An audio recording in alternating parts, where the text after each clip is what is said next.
Mas a mensagem dessa noite é a fé que não é de todos. A fé que não é de todos. O texto está em 2 Tessalonicenses, capítulo 3,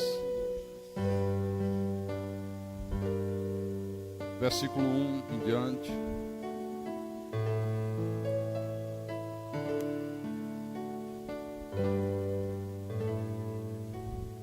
Há um ensinamento que diz que todo mundo tem a fé, né? Não, na hora que você nasce, Deus já te dá uma medida de fé, não sei o quê. Não é isso que a Bíblia diz. Encontraram? Segunda Epístola de Paulo aos Tessalonicenses, capítulo 3, versículo 1. E diz assim o Espírito Santo, através de Paulo: finalmente, irmãos, orai por nós, para que a palavra do Senhor se propague e seja glorificada, como também está acontecendo entre vós, e para que sejamos livres dos homens perversos e maus, porque a fé não é de todos. Quer dizer que a fé cristã, a fé de Deus, a fé bíblica, não é de todos. É de quem então? Dos eleitos de Deus. Vamos orar para que o Espírito Santo fale ao nosso espírito nessa noite. Oremos ao nosso Deus agora.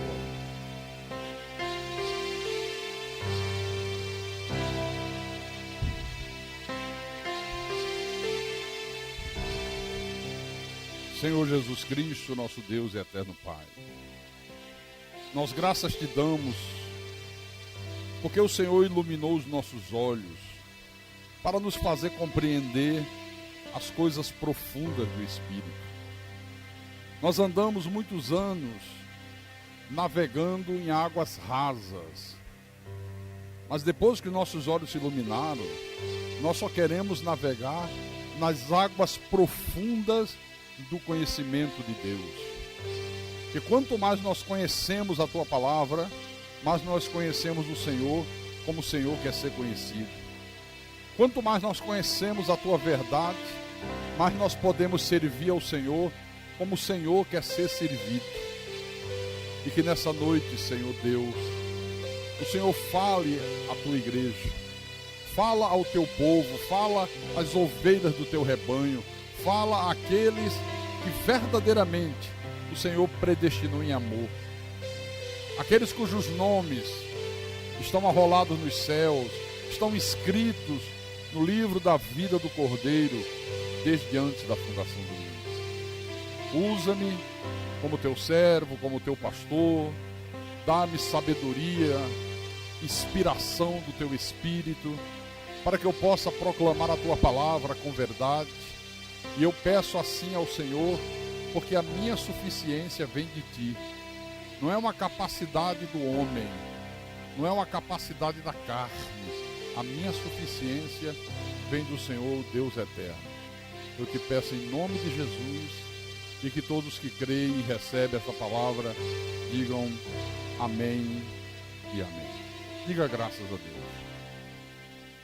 Meus irmãos amados, minhas irmãs em Cristo, nós vimos aqui nos últimos cultos, que foram cultos maravilhosos, onde nós falamos muito de Abraão. E o exemplo de Abraão, ele é parte essencial da fé cristã. O exemplo de Abraão, vou repetir, é parte essencial da fé cristã. Por quê? Porque a fé cristã, essa que Paulo diz aqui, não é de todos.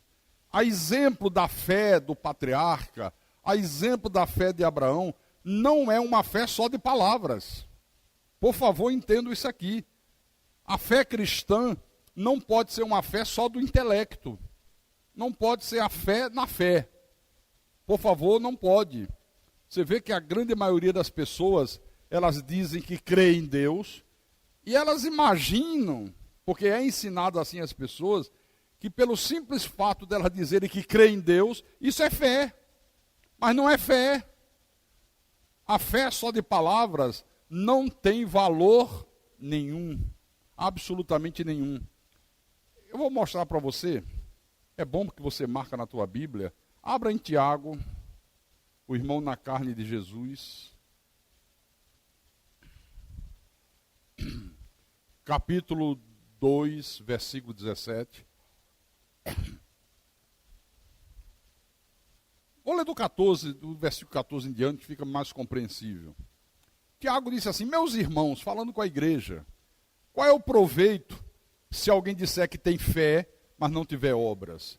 Essa palavra obras, no texto original, é atitudes. Qual o proveito se alguém disser eu tenho fé e não tiver atitudes? Pode acaso semelhante fé salvá-lo? Aí ele dá um exemplo. Se um irmão ou uma irmã estiverem necessitados de roupa e necessitados do alimento cotidiano, e qualquer de vocês disser, ide em paz, aquecei-vos e fartai-vos, sem contudo lhes dar o necessário para o corpo, qual é o proveito disso? Nenhum. A pessoa vai continuar com fome, vai continuar com frio. Aí é quando ele diz no versículo 17, assim também a fé, se não tiver obras, se não vier acompanhada de uma atitude, por si só está morta.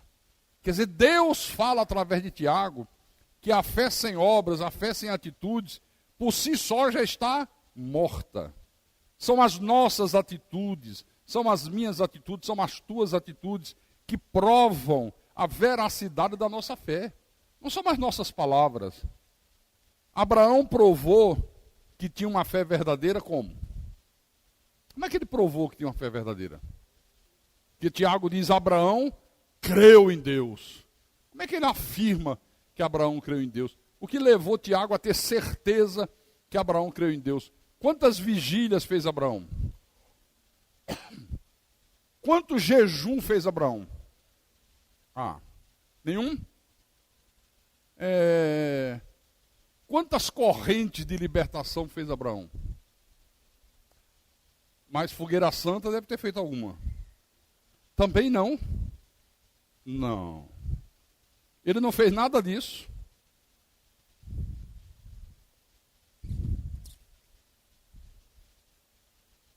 Quantas vezes Abraão ungiu a cabeça com óleo?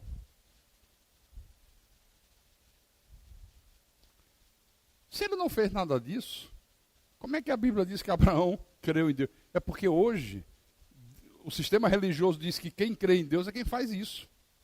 Quem faz essas coisas, não. Abraão creu em Deus porque Abraão foi obediente a Deus. Deus disse, Abraão, sai da tua terra, sai da tua parentela, sai da casa de teu pai e vai para uma terra que eu te mostrarei.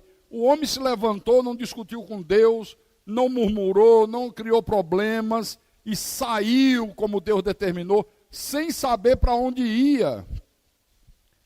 Ele não disse simplesmente, Senhor, tudo bem, eu creio na tua palavra, eu creio na tua promessa, e permaneceu na Mesopotâmia. E permaneceu lá, em Ur dos Caldeus. Não. Ele saiu de Ur dos Caldeus. Não sabia para onde ia, é verdade. Tudo que esse homem tinha era a promessa de Deus, de que ia lhe guiar para uma terra que o próprio Deus havia preparado para ele e para a sua descendência. Diga graças a Deus.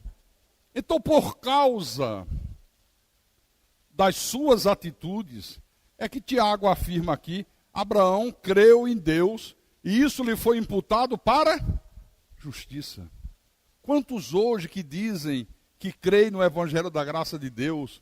Eu acredito, pastor, que só há um evangelho para a igreja e que esse evangelho único foi revelado a Paulo, está nas 14 epístolas de Paulo, mas permanecem ouvindo um falso evangelho. Quantos ligam para mim, quantos mandam e-mails, pastor, eu creio nessa verdade, eu creio nessa palavra, mas como é que crê se permanece ouvindo um falso evangelho? Quantos que dizem que creem que a salvação não se perde, que salvo uma vez, salvo para sempre, que é o que a Bíblia diz, mas continuam ouvindo uma mensagem que diz que a salvação se perde? Porque imagine vocês, eu que vim de um sistema religioso profano, de uma seita satânica, diabólica, se eu tivesse ouvido, esse evangelho da graça de Deus aqui, e continuasse lá, fazendo corrente, fogueira santa, ungindo com óleo, dizendo que o diabo sai e volta com mais 7, que o demônio faz isso, que o demônio faz aquilo, o que eu estaria fazendo? Eu estaria dando provas de que eu não tinha crido em nada disso.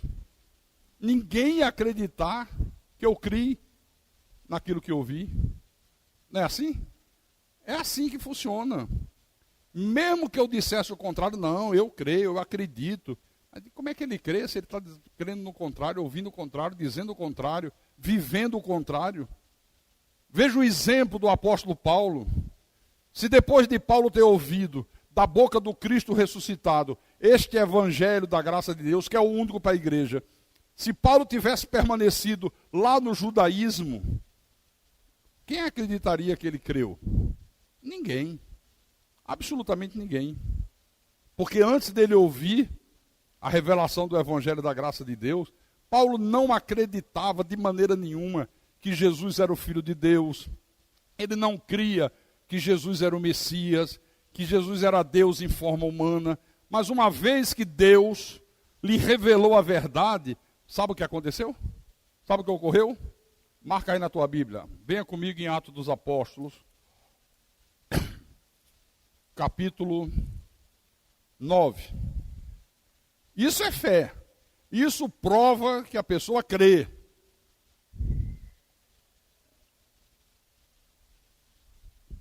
Atos capítulo 9, versículo 20. Vou ler. E logo pregava nas sinagogas a Jesus, afirmando que este é o Filho de Deus. Ora, todos os que o ouviam estavam atônitos e diziam: não é este o que exterminava em Jerusalém os que invocavam o nome de Jesus?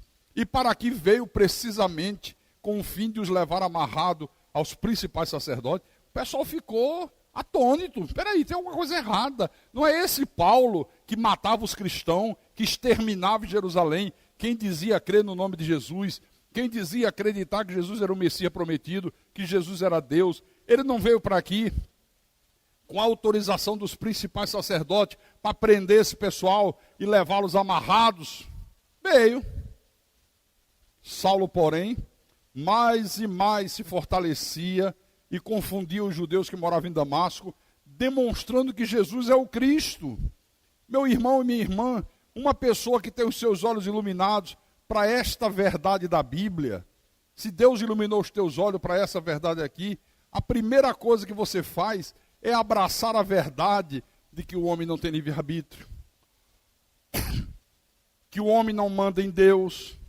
Você abraça a verdade de que Deus é soberano, de que há um povo nessa terra que Deus predestinou para a salvação, que Jesus não morreu em favor de toda a humanidade, como se ensina. Não é isso que a Bíblia diz que ele morreu para salvar o seu povo. Então, se alguém não é salvo, é porque não é povo dele, senão a todos ele salvaria. Ele salvará o seu povo.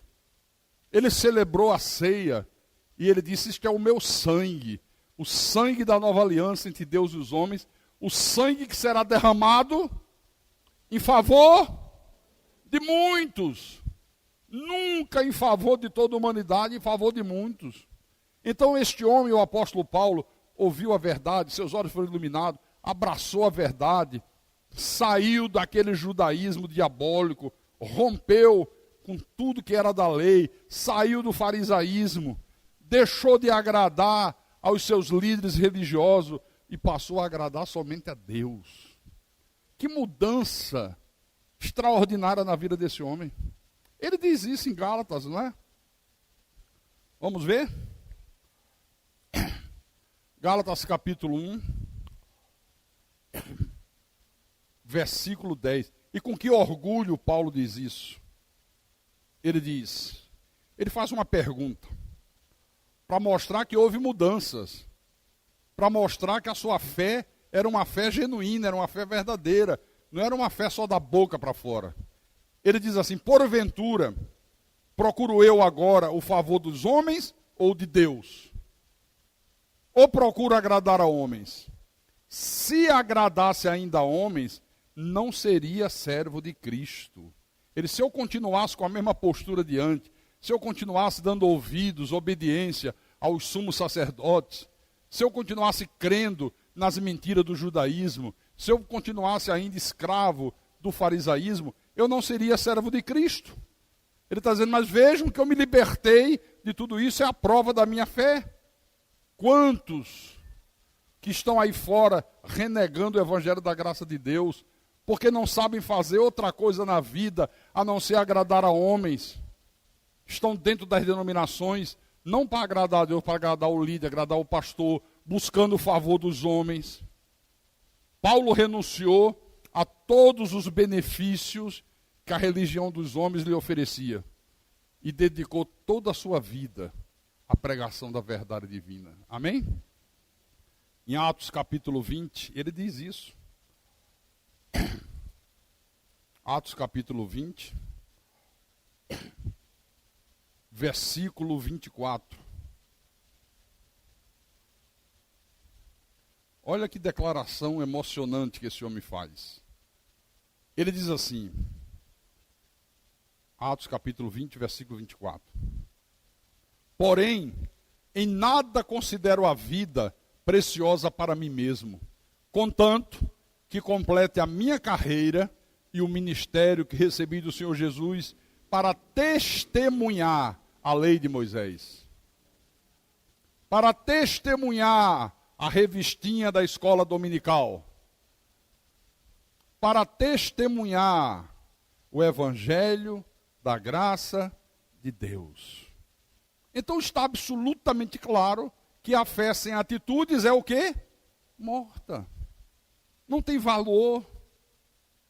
É morta, aquela coisa que não tem vida. O Senhor Jesus também contou uma parábola, para deixar isso bem claro para os religiosos daquele tempo, e também serve para os religiosos de hoje, que está lá em Mateus capítulo 21, versículo 28 em diante. A parábola dos dois filhos.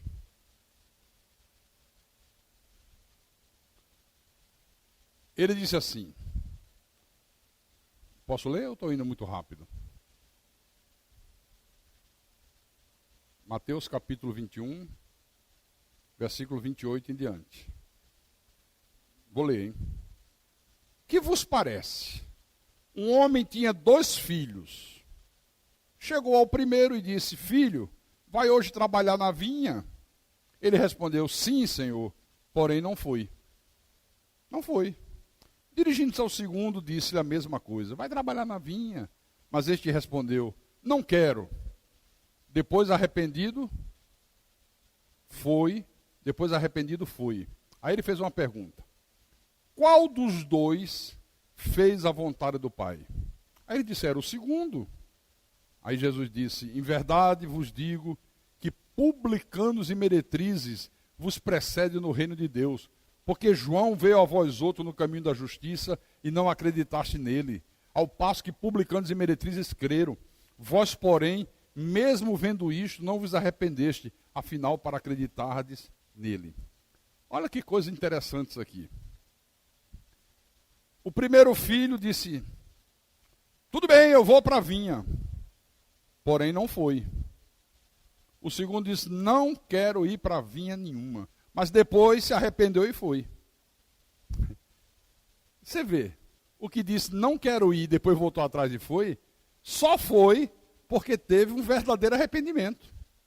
Se arrependeu do que falou, se arrependeu de ter dito, não vou, por isso ele foi.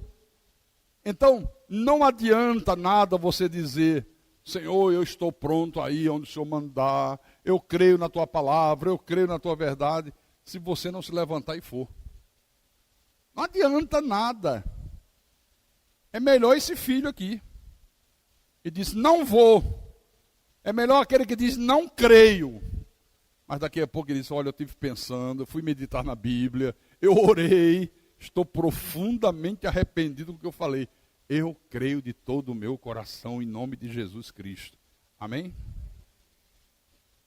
Não adianta dizer eu amo a Deus, eu amo a igreja, se você não demonstrar isso com atitudes.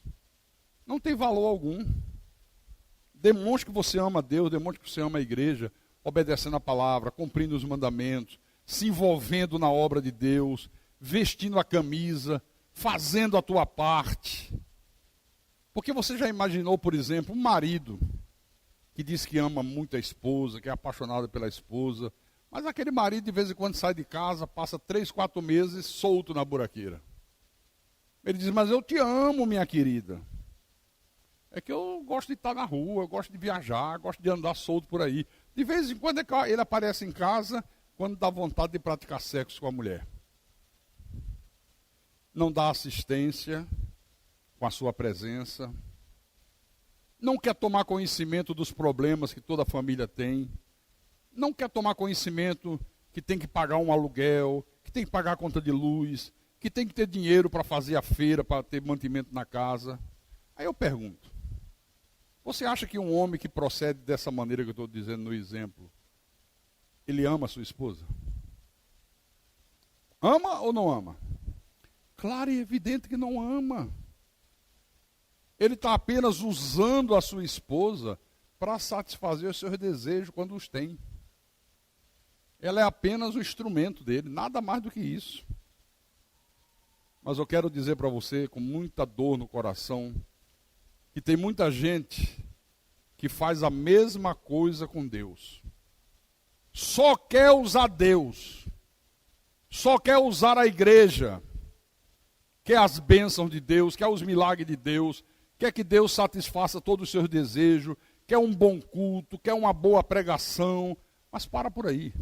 Só quer isso. Ele só quer, venha a nós, ao vosso reino, nada. Nada. Isso é errado, irmão, isso está errado. As pessoas precisam se conscientizarem que a vida cristã não é somente você sair de casa, assistir um culto, dar um dízimo, dar uma oferta, cantar um hino, e está tudo certo. Não, eu já fiz a minha parte. Porque as pessoas pensam, infelizmente a grande maioria, que é só isso. Mas não é só isso. Você já ouviu aquela pessoa que diz assim, a minha parte com Deus eu faço. Eu venho nos cultos, e ainda tem gente que diz assim, quando dá, ainda diz quando dá. Dou meu dízimo, dou a minha oferta quando eu posso, canto um hino.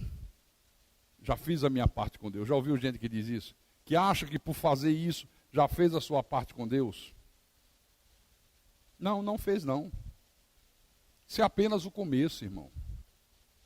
Sair da Mesopotâmia, sair de Ur dos Caldeus, foi apenas o início de uma vida de obediência de Abraão para com Deus. Aquilo foi apenas o início, apenas o primeiro passo, apenas o começo da vida espiritual de Abraão. Apenas o começo, volta a repetir.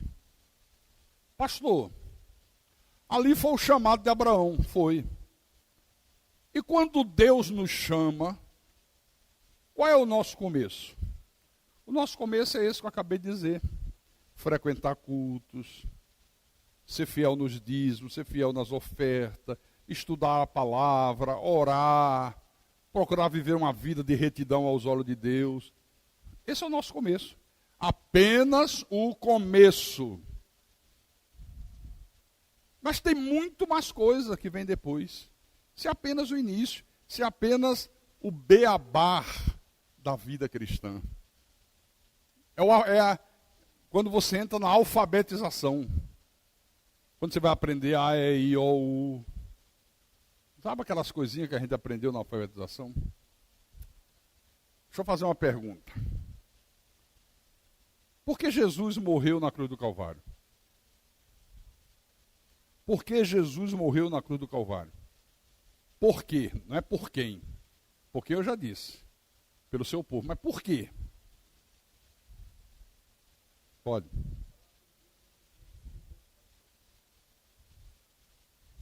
Vamos ver. Abra a tua Bíblia em Romanos capítulo 6. Marque aí. Romanos capítulo 6, versículo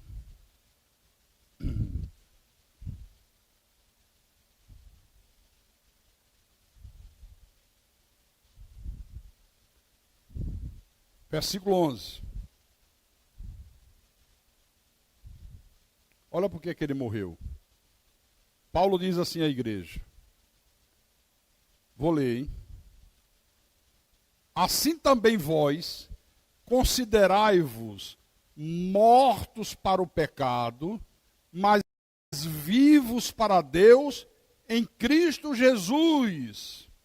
Ele morreu para que a gente morresse para o pecado, mas para que a gente se considerasse o quê? Vivos para Deus em Cristo Jesus. Então, nós devemos não somente estar mortos para o pecado, e realmente estamos, mas também vivos para Deus. O que significa vivos para Deus? Ativos, fortes, envolvidos na obra, diligentes. Não é somente mortos ao pecado, é vivos para Deus. Porque, irmãos, igrejas, se nós somos salvos por Deus, e realmente somos, nós somos salvos para algo. Ele nos salvou para alguma coisa. Ele te salvou, não foi só para viver eternamente com Ele, não.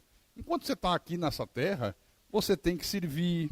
Ele te salvou para praticar boas obras, para você se dedicar ao reino.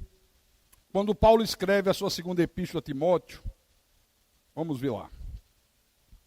Capítulo 3. Segunda epístola de Paulo a Timóteo.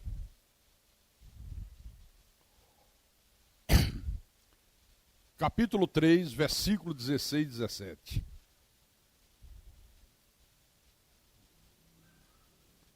Acharam?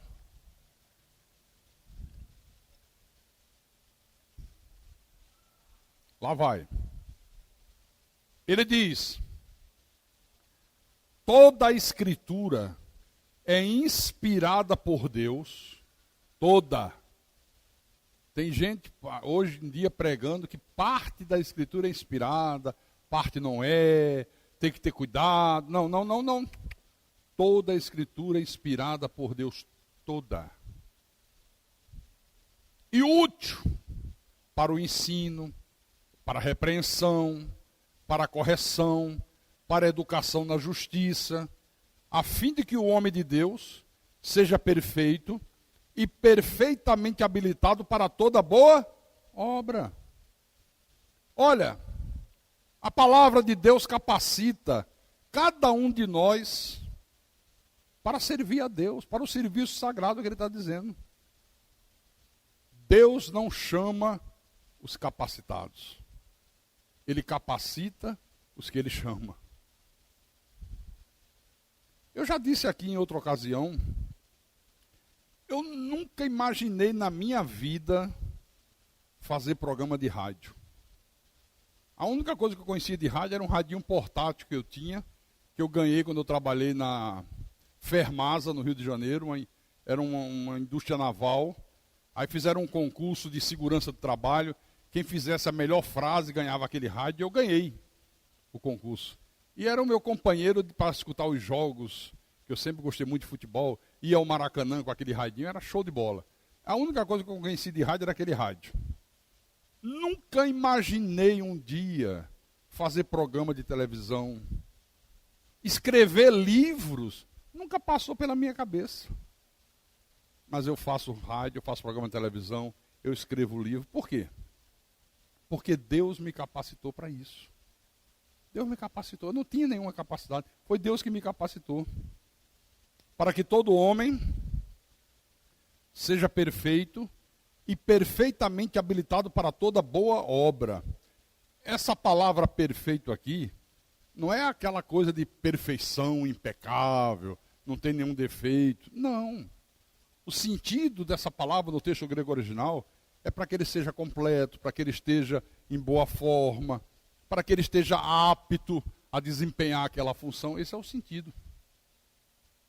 Esse adjetivo que o apóstolo usa aqui, habilitado, significa dizer, é aquela pessoa que está preparada por Deus, preparada pela palavra, para desenvolver qualquer função, qualquer missão que Deus dela requeira. Esse é o sentido de habilitado. Então, quanto mais nós aqui, que somos de Deus, conhecemos a palavra, mais nós seremos capazes de viver uma vida agradável a Deus. Diga graças a Deus por isso. Quanto mais eu conheço a palavra, quanto mais eu vivo a palavra, quanto mais eu pratico a palavra, mais eu estarei sendo capacitado por Deus a trabalhar para Ele, a fazer o que Ele espera de mim. Esse é o recado que o apóstolo Paulo está dando aqui. Aqui pertinho em Tito, é só virar a página à frente. Capítulo 2. Tito capítulo 2, versículo 7.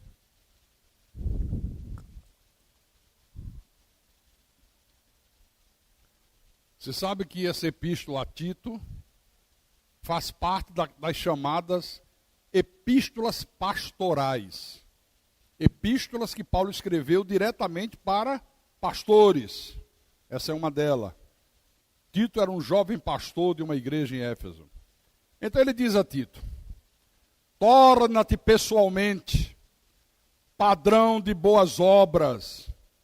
No ensino, mostra integridade, reverência, linguagem sadia e irrepreensiva, para que o adversário seja envergonhado, não tendo indignidade nenhuma que dizer a nosso respeito. Quer dizer que isso aqui começa pelo pastor da igreja.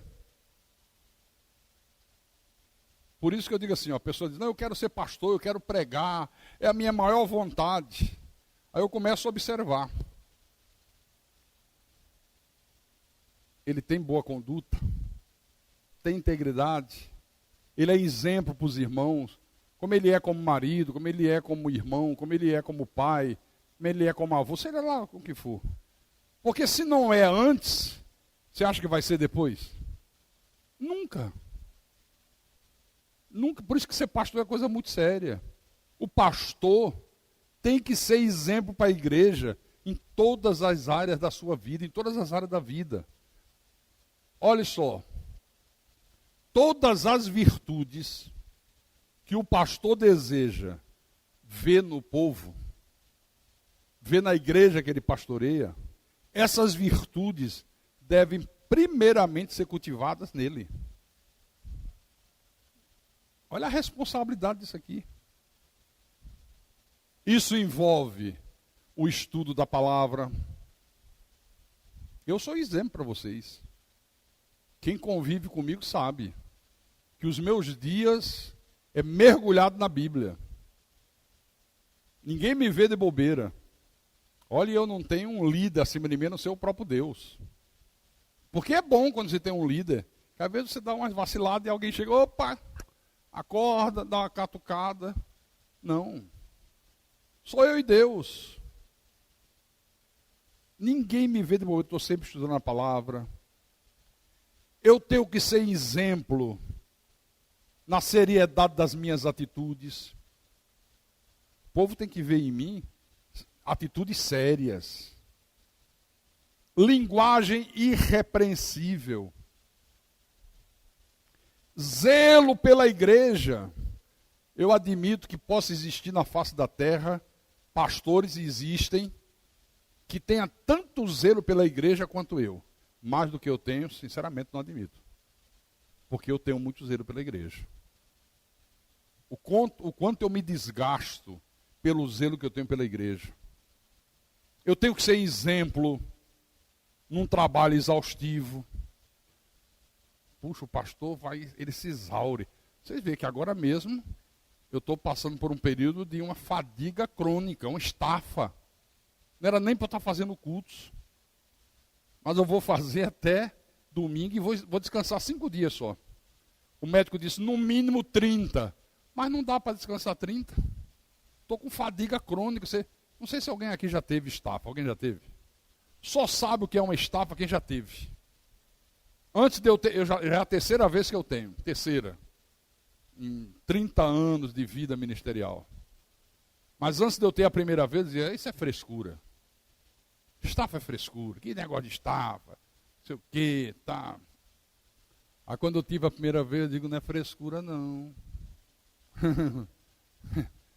A gente tem a mania de achar que é, né? Quando é nos outros. Então, trabalho exaustivo. Eu tenho que ser exemplo de mansidão. Eu falei mansidão. Eu não falei frouxidão. Tem gente que confunde mansidão com frouxidão. Tem nada a ver uma coisa com a outra.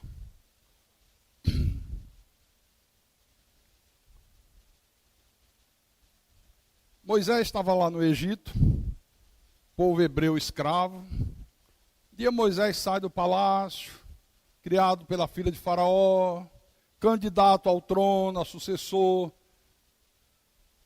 Aí ele vê um hebreu apanhando violentamente de um soldado egípcio. Maior covardia. Cara escravo, todo acorrentado, e o cara... Aí Moisés caiu dentro. Matou o cara. E por matar o sujeito, ele fugiu do Egito. Com medo da ira do faraó. Matou um soldado de Faraó. Você sabe o que é que a Bíblia diz de Moisés? O que é que diz? O homem mais manso que existiu sobre a terra. Que tem gente que confunde mansidão com frouxidão. Viu? O cara entra na igreja, entrei, vou esculhambar, vamos se beijar aqui, 2 homens, 2 gays. Aqui? Vocês vão se beijar onde? Aqui? Experimenta começar. E a gente começa também os nossos beijos. Aí você vai experimentar o que é bom para tosse. Aí vai dizer, como é que pode? E nós somos pessoas mansas, não somos? Somos ou não somos, pessoal?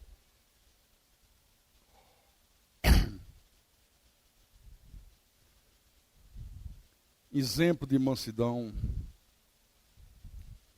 Exemplo de humildade. De bom relacionamento. Olha,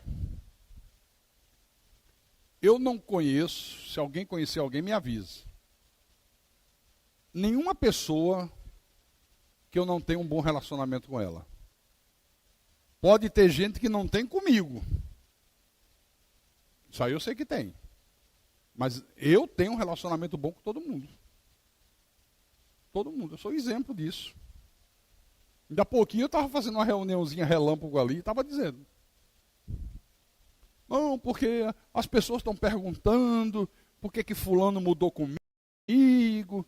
Eu digo, vocês já viram alguma vez eu mudar com alguém?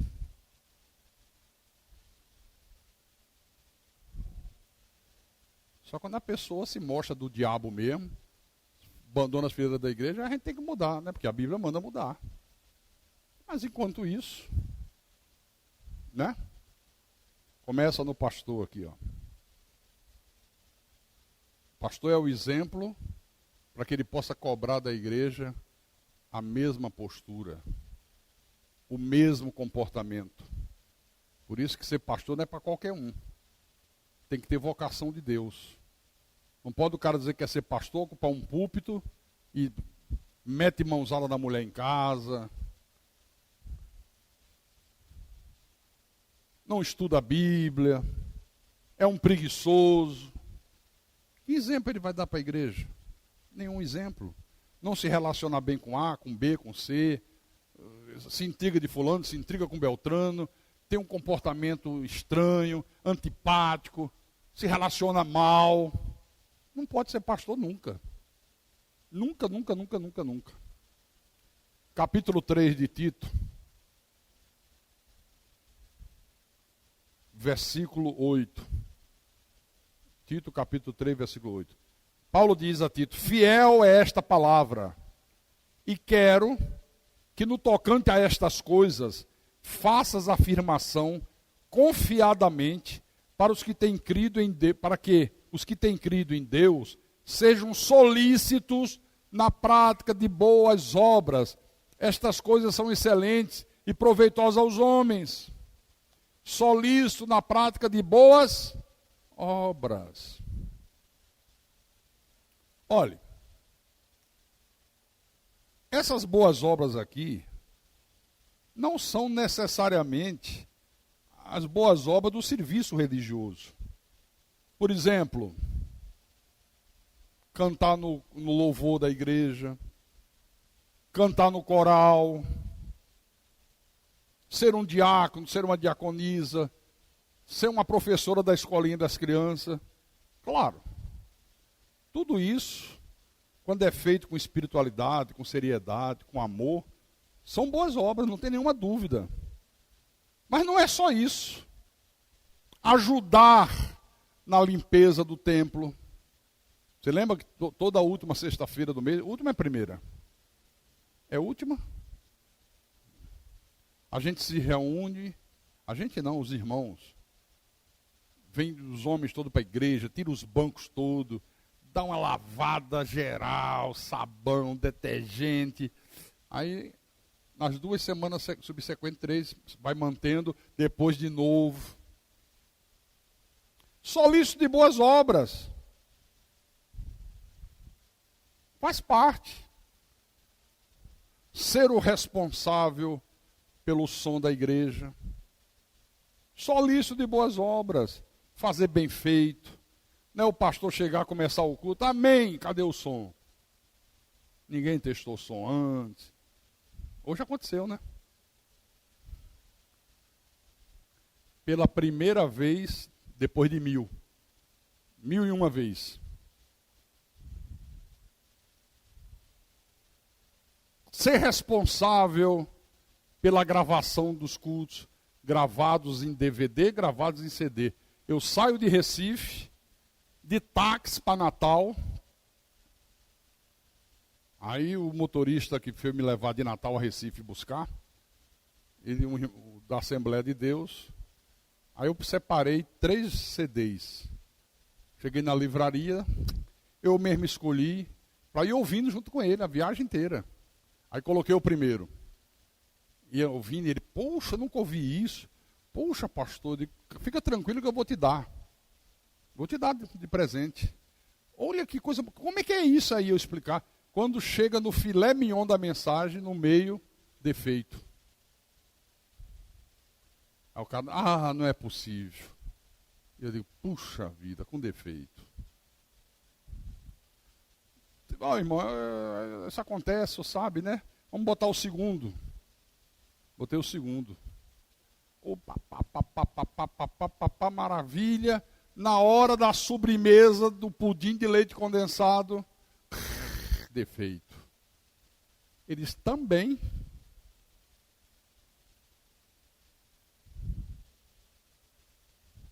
Essas coisas só são boas obras quando nós as fazemos com excelência. Você vai gravar um CD de música para ouvir no carro. Você vai fazer uma viagem, como eu viajo muito de automóvel, e eu gosto muito de música. MPB. MPB. Eu não sou maluco não, viu, pessoal?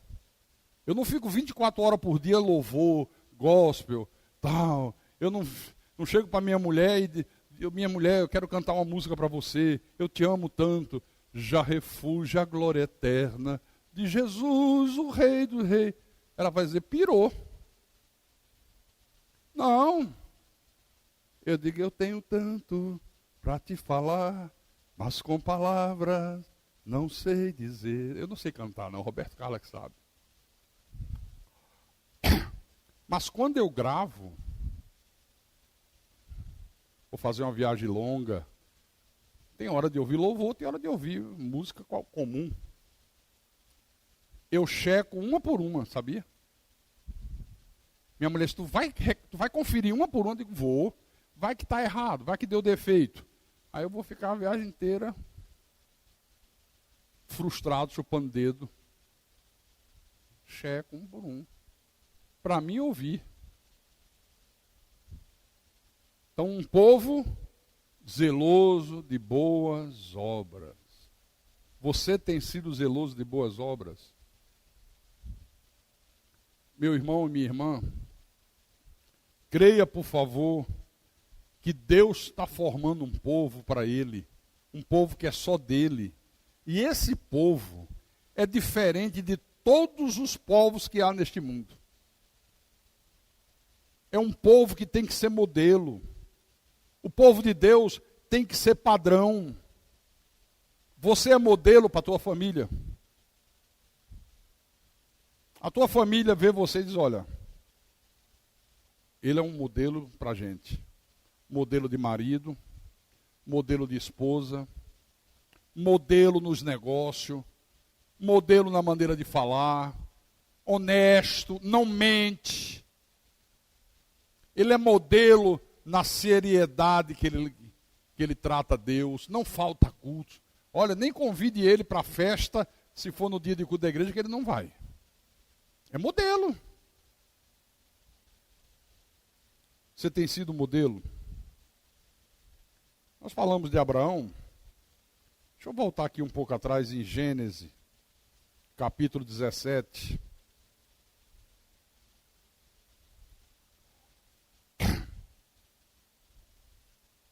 Gênesis capítulo 17, versículo 1.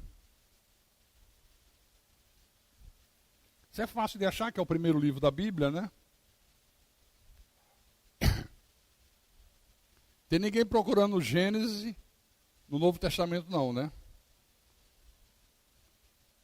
Porque eu, há 20 anos atrás, não sabia nada. Só conhecia Mateus, Marcos, Lucas e João. No dia que disseram para mim, abra na epístola de Judas, eu tomei um choque.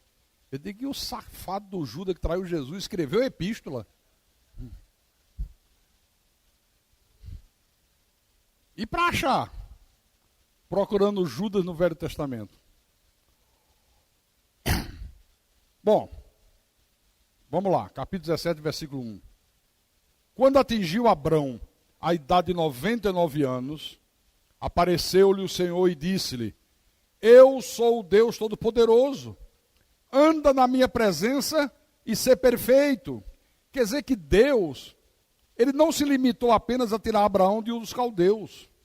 Deus disse, olha Abraão, a partir de agora, você deve andar na minha presença, você deve viver a tua vida consciente de que os meus olhos estão sobre você.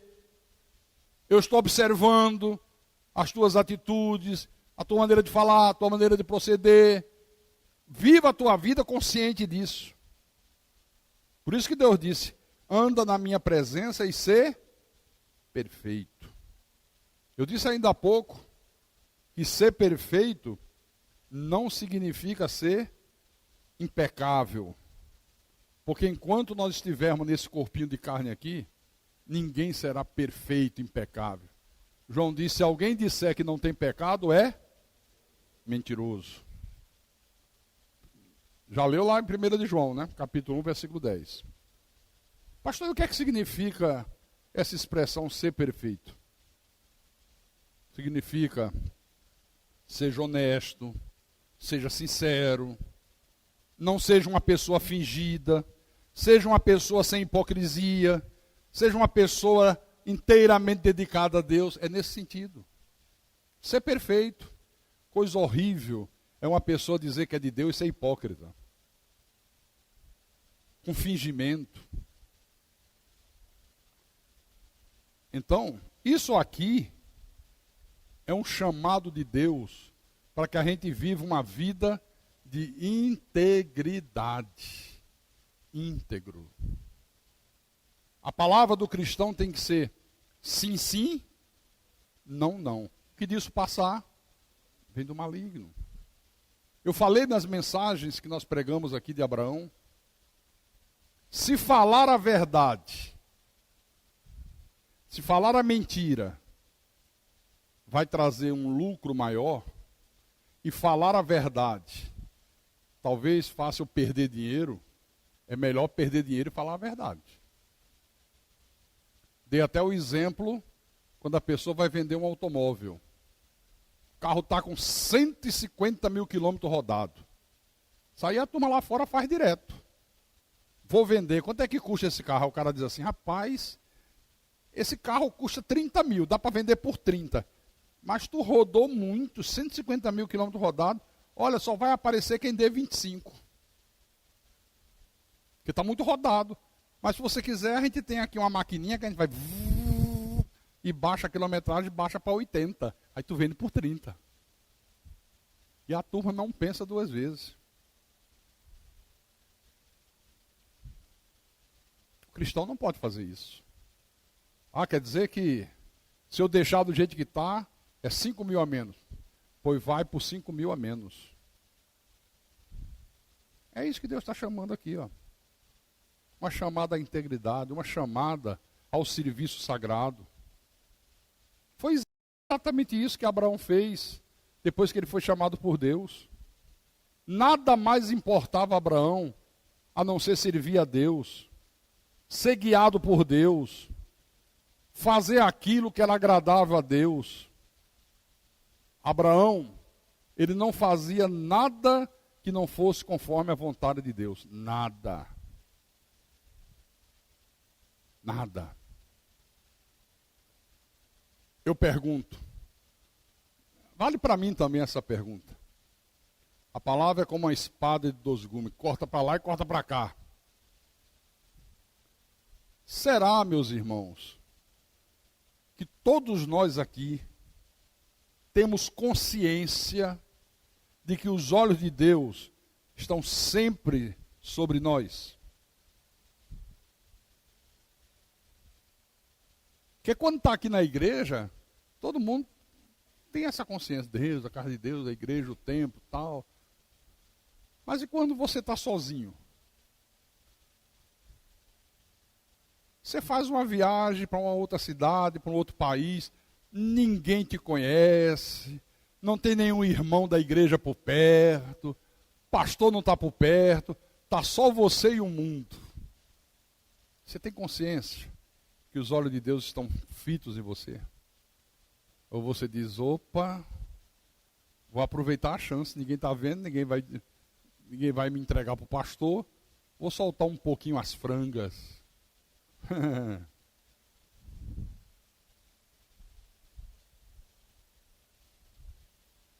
Será que todos nós aqui temos sido perfeitos, honestos, sinceros, sem fingimento, sem hipocrisia? Será que quando nós dizemos, meu irmão, eu te amo, isso é verdade mesmo? Ou na hora que ele me contrariar ou fizer alguma coisa que me machuque, acabou o meu amor para com ele? Que não é assim que a gente vê? O que tem de gente fingindo amar e não ama. Estou falando dentro das igrejas. Porque fora a gente sabe que é assim mesmo. É um teatro. A sociedade é um teatro. E é tanto beijinho para lá, beijinho para cá, e eu te amo, e eu te amo, meu amigo do peito, até a hora que um contraria o outro. Aí acabou o amigo do peito, acabou o beijinho, acabou o te amo, acabou tudo. Aí é um querendo matar o outro. Estou falando os que estão dentro das igrejas, estão dentro dos templos. Gente que finge amar, gente que finge ser espiritual e não é. Finge ser honesto, é desonesto. Finge ser fiel à esposa, trai a esposa. Está cheio de gente fingindo. A hipocrisia em festa.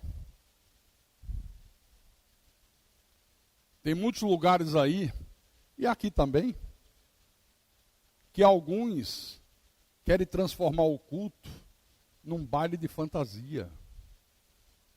Sabe o que é um baile de fantasia, não sabe? Onde você se fantasia de algo que você não é. Só uma fantasia. Eu vou para o baile de fantasia do clube municipal, carnaval. Eu vou fantasiado de Dom Pedro I. Mas eu não sou Dom Pedro I. Aí a outra vai fantasiada da rainha da Inglaterra. Mas não é rainha da Inglaterra. É um grande teatro, né? Um grande baile de fantasia. Tem gente que faz do culto a Deus um grande baile de fantasia. Veste a fantasia de ovelha, mas é lobo. Veste a fantasia de honesto, mas é desonesto. Mente, faz falcatrua, coloca gato. É gato? Aqui no Ceará é gato? Para roubar energia? Miau. Você chega na casa do sujeito, miau, você tem gato? Não. O único que eu tenho aqui é aquele ali da Coelce.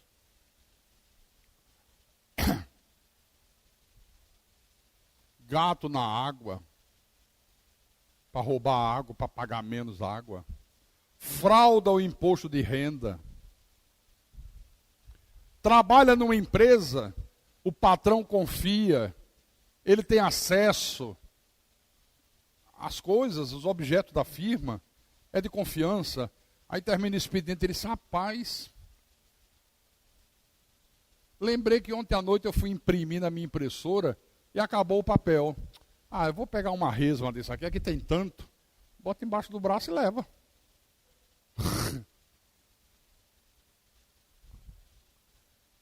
Isso é roubo, rapaz.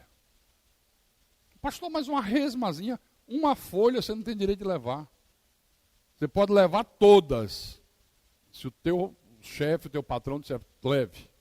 Aí, mas sem autorização é roubo. Tem gente que rouba o tempo.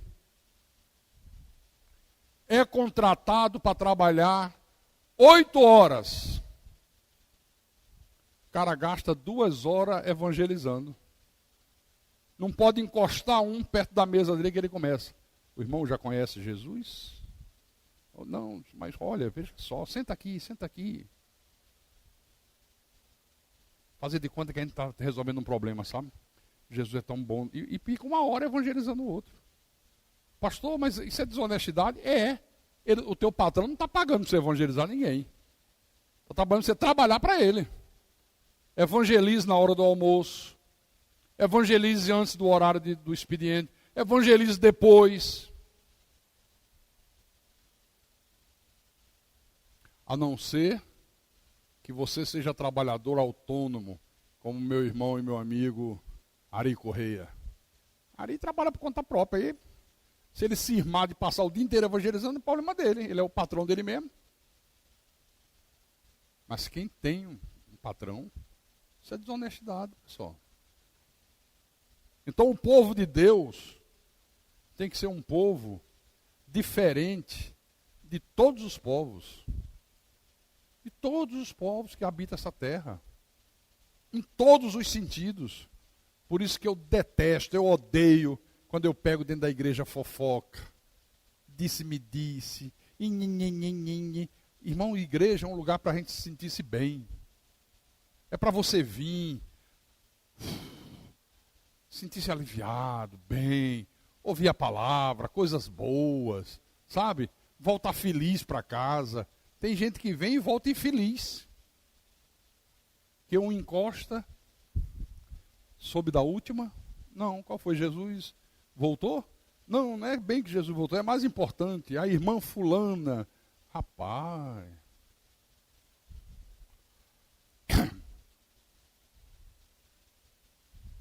Dia desse, um dia desse não, de agora. Reunião para combater fofoca, e comigo é rápido. Comigo não é amanhã, não é na hora. Peguei, é pei bufo. Por isso que eles começaram o louvor e estava lá eu, pastor Érico e outros. Pastor, o irmão fulano, que depois eu vou falar com o irmão chegou. Não chegou? Pastor Érico. Fica de pé assim, olha assim. Já disseram que chegou. O irmão fulano me chamou e perguntou o que é que estava vendo com você e fulano. Eu digo, pera lá. Como é que o irmão está sabendo de um problema entre você e você? Não sei. Eu digo, pera lá. Os anjos não foram. Que anjo não é fofoqueiro. E quando terminar o culto, eu vou chamar o irmão, quero que ele me diga quem foi. Como é que você sabe que tem um problema entre A e B? Alguém lhe contou. Quem for o fofoqueiro ou a fofoqueira? Eu detesto isso na igreja. Igreja não é para isso. Igreja é lugar de ouvir Deus falar, de louvar, de adorar. Quer conversar outras coisas? Fala coisas boas. Fala coisas agradáveis. Fala coisas que, sabe, não precisa ser necessariamente coisas espirituais, não. Tem tanta coisa boa. Quer ver uma coisa boa? Olha, irmão, ontem eu vi na televisão, enchente em São Paulo, mas uma enchente terrível.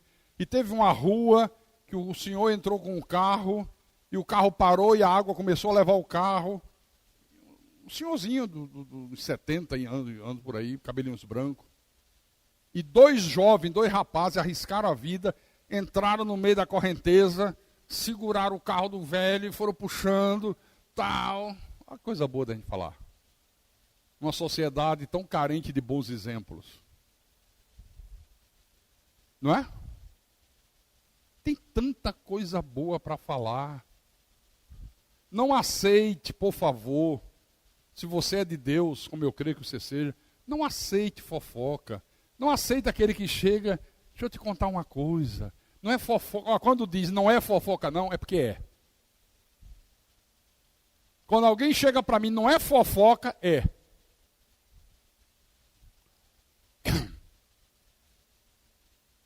Primeira coisa que o fofoqueiro faz é ter a preocupação de dizer que não vai fazer fofoca. Está fazendo fofoca. Não aceite. Trava. Você não tem outra coisa boa para falar, não, querido? Não, isso aí não me interessa. Não, mas eu queria. Não. Não interessa. Vamos falar de voleibol. Seleção brasileira de vôlei, que é uma das melhores do mundo. Futebol não, porque lembra a Alemanha, né? 7-1, não dá para falar, não é coisa ruim.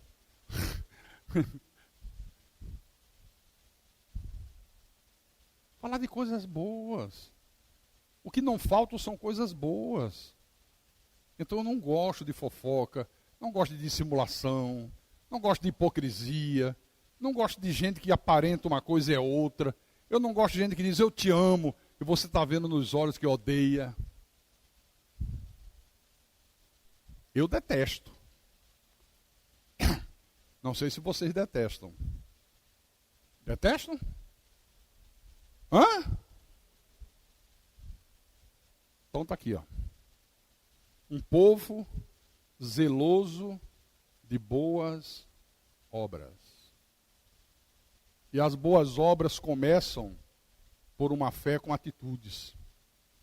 Não é uma fé fingida. Não é uma fé só de palavra. Não é uma fé só da boca para fora. É uma fé de atitudes. Amém? Eu teria tanta coisa ainda para falar, mas tem gente que 9 horas tem que sair correndo porque é o último ônibus. Eu entendo. Quem não tem problema de transporte pode ficar até meia-noite. Quem tem carro não tem problema nenhum. Mas e quem não tem? Tem gente que sai daqui, o último ônibus é 9h15. Se perder, só Deus sabe como é que ele vai conseguir chegar em casa. Por isso que às vezes me dá uma aflição quando eu olho para o relógio. Né?